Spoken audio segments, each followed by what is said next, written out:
The Bard by Thomas Gray. Ruin seize thee, ruthless king, confusion on thy banners wait, thou fend by conquest's crimson wing, we mock the air of idle state.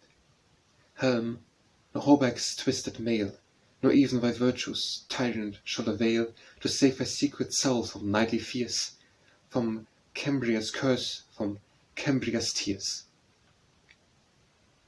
Such were the sounds that o'er the crested pride of the first Edward scattered wild dismay, as down the steep of Snowdon's shaggy side he would with toilsome march his long array. Stout Gloucester stood aghast and speechless trance. To arms! Cried Mortimer, and couched his quivering lance. On a rock whose haughty brow frowns our old Conway's foaming flood, robbed in the sable garb of woe, with haggard eyes the poet stood. Loose his beard and hoary hair streamed like a meteor to the troubled air, and with the master's hand and prophet's fire struck the deep sorrows of his lyre. Hark! How each giant oak and desert cave sighs to the torrent's awful voice beneath.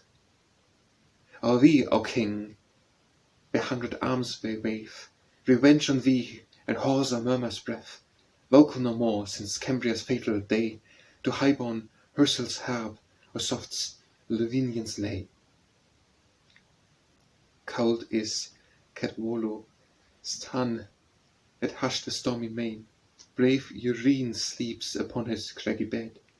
Mountains, ye mourn in vain mud red, whose magic song may huge Plinlimmon bow his cloud-topped head. On dreary Arvan's shore they lie, smeared with gore and ghastly pale. Far, far aloof, the affrighted ravens sail, the famished eagle screams and passes by. Dear lost companions of my tuneful art, dear as the light that visits these sad eyes, dear as the ruddy drops that warm my heart, ye died amidst your country's cries. No more I weep, I do not sleep. On yonder cliffs a grisly band, I see them sit, they linger yet, avengers of their native land. With me in dreadful harmony they join, and weave with bloody hands the tissue of their line. Weave the warp and weave the woof, the winding sheet of Edward's race, with ample room and verge enough the characters of hell to trace. Mark the year and mark the night, when Severn shall re-echo with affright the shrieks of death through Berkeley's roofs that ring, shrieks of an agonizing king. She-wolf of France, with unrelenting fangs, that tears the bowels of her mangled mate, from thee be born, while my country hangs the scourge of heaven. For terrors around him wait, amazement in his van, the flight combined, and sorrow's faded form and solitude behind. Mighty Victor, mighty Lord, low on his funeral couch he lies, now pitying heart, now eye, afford a tear to grace his obsequies. Is the sable warrior fled? Thy son is gone, he rests among the dead. The swarm that in thy noontide beam were born, gone to salute the rising morn, fair laughs the morn and soft as fire blows, where proudly riding o'er his ewe realm in gallant trim the gilded vessel goes. Youth on the prow, and pleasure at the helm, regardless of sweeping whirlwind sway that, hushed in grim repose, expects his evening prey. Fill high the sparkling bowl, the rich repast prepare, reft of the crown.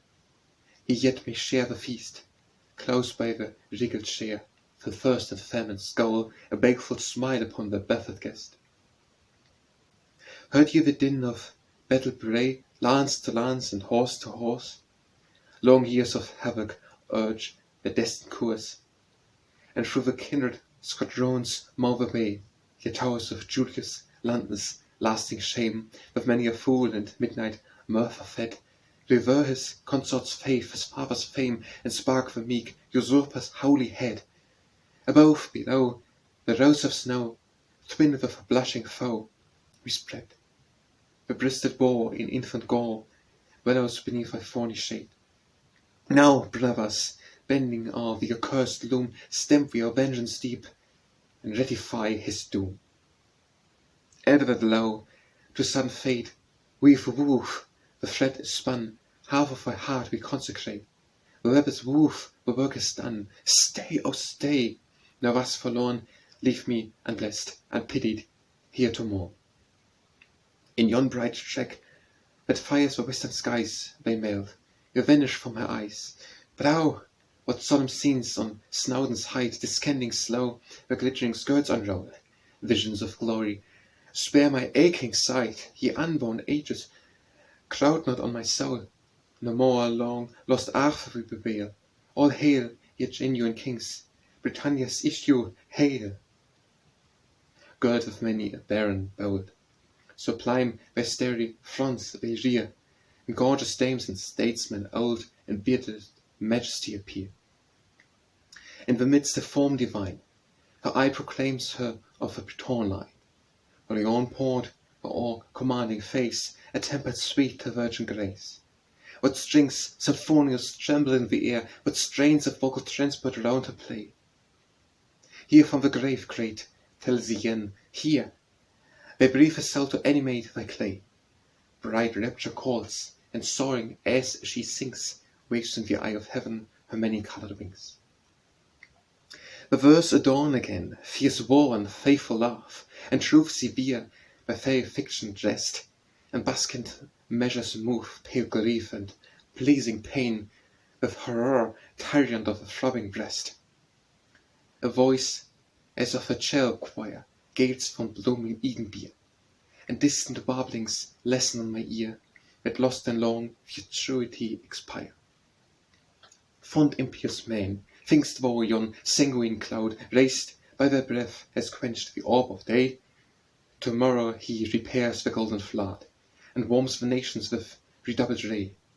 And now for me, with joy I see the different doom our fates assign.